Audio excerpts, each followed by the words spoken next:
Nintendo!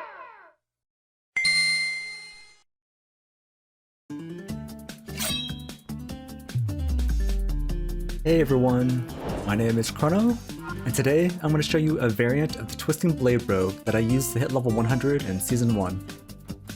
It has everything you need for blasting through all of the content, including intense damage, high mobility, and many solutions for sustaining your energy. I'll walk you through the loadout requirements and then show you some gameplay to display what it's capable of.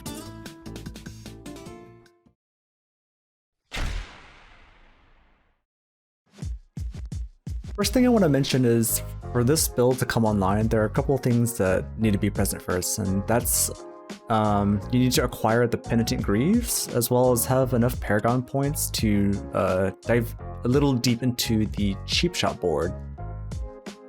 It was the third board that I approached, and this was around the point where I personally found my Penitent Greaves. You notice on this board there's like almost 100% extra damage dealt to crowd-controlled targets. If you include the actual legendary node itself, it's well more than double damage dealt to crowd control targets. So before you get the Penitent Greaves and before you're able to achieve unlocking most of this board, you'll be playing the early game and the mid game using poison imbuement rather than cold. You'll have to pivot into the frost build, so just keep that in mind. It's not something that I would recommend jumping right into straight away. At its core, this is a Twisting Blades build, so the two non-negotiable skills on your bar are going to be Puncture, as your reliable source of applying vulnerability, as well as Twisting Blades as your core skill. You'll be using two imbuements at all times. One will always be Shadow Imbuement, and as I said earlier, during the early and mid game, before you acquire enough tools to pivot to Frost, you'll be using Poison.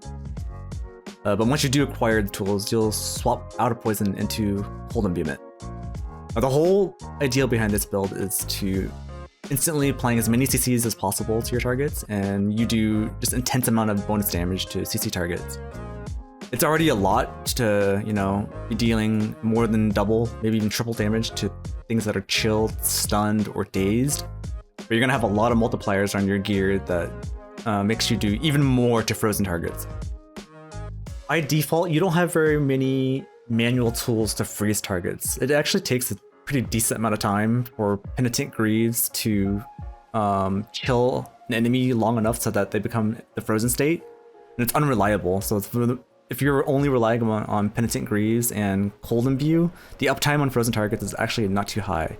So what defines this build is this aspect. The Frostbitten aspect gives you a more reliable way, both randomly and deterministically, to be able to freeze a target. So this makes it so that whenever you hit a chilled enemy with a grenade, you have a very high chance to instantly freeze them. And on top of that, it adds an extra multiplier that makes you do bonus damage to frozen targets. So you're probably wondering, where are your grenades gonna be coming from? So the Season 1 mechanic gives you access to a bunch of heart gems that you can put into your jewelry, and the one I use for this build is the vicious one that's specific to rogues.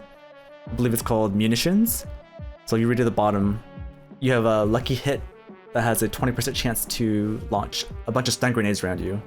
It works just like the trap key passive that the rogues naturally have. Exposure with a slightly lower chance, but it works exactly the same way. You have a lucky hit chance to drop a bunch of grenades. So if any of these grenades hit a chill target, which should be pretty much everything you beat on should be chilled, you have a very high chance to instantly freeze it. Before you get the Frostbitten aspect, I would recommend you use Shadow Step and Dash as your two filler skills. But as soon as you do pick up the Frostbitten aspect, you should consider dropping Dash and picking up Smoke Grenade, as it becomes your manual option for dropping a grenade and fishing for a lot of freezes inside of an AoE pack. So once you drop a Smoke Grenade, it makes everything within a half screen radius dazed so that they're pretty much helpless. There's a very high chance to freeze them because of your Frostbitten aspect, and it adds a 20% multiplicative damage multiplier onto that target. So not only are they taking more damage from being frozen, they're taking more crit damage from the Frostbitten aspect. Their grenade itself is amping the damage. There is a glyph called Control, which makes them take 20% even more multiplicative damage against frozen targets.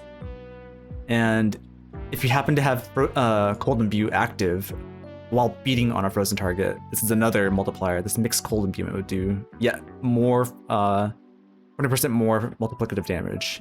And on top of that, even Frigid Finesse, even more. And I have +3 ranks on my neck, so I do 60% extra multiplicative damage against frozen targets. So that's a lot. If you manage to freeze a target and start beating on them, like even just like 1 or 2 Twisting Blades is more than enough to overkill them. Now, because we're dropping dash for Smoke Grenade, we need to make up for that loss of mobility through having high amounts of movement speed on your gear. So that makes it so move speed percent is actually one of the highest priority on your Penitent Greaves, and it's one of the top 2 most important stats for me to find on my neck. And with the nerf to cooldown reduction, it actually makes it feel less bad if your neck is missing CDR.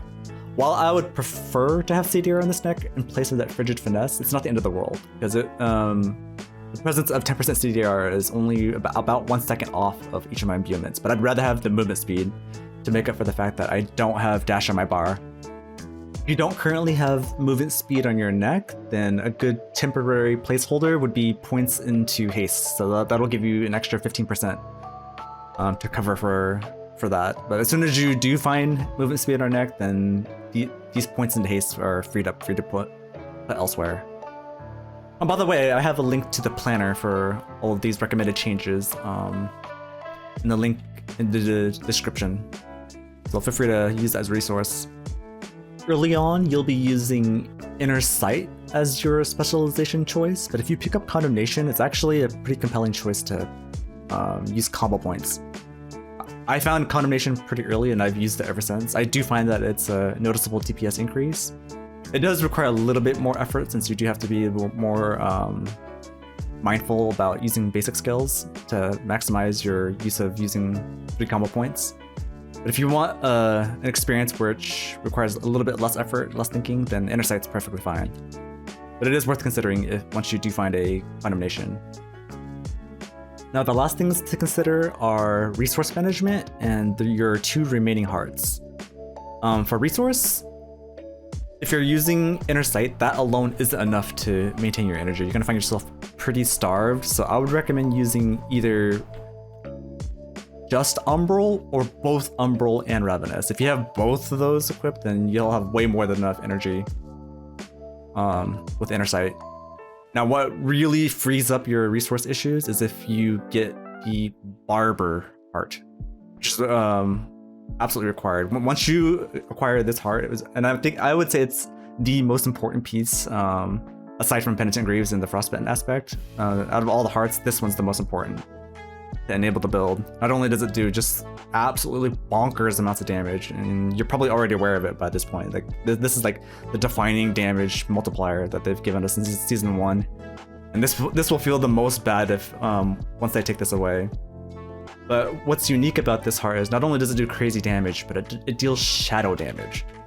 And for rogues, what that means is you can benefit from the consuming shadows. Anything that's killed by the giant explosions dealt by the Barber, the Wrathful Barber heart, because it does shadow damage, you're constantly just getting free energy back from that. So you're not only benefiting from Shadow Imbuement's explosions, but the Barber's explosions are also giving you energy back. And that frees up your ability to take off both Umbral and Ravenous from your build and use more the greedier DPS options. Like you'll notice both my rings have Expectant and extra imbuement potency. I rely on Wrathful and Consuming Shadows for my energy regen. It's more than enough. Alright, here's a compilation of what the gameplay looks like once you get everything put together.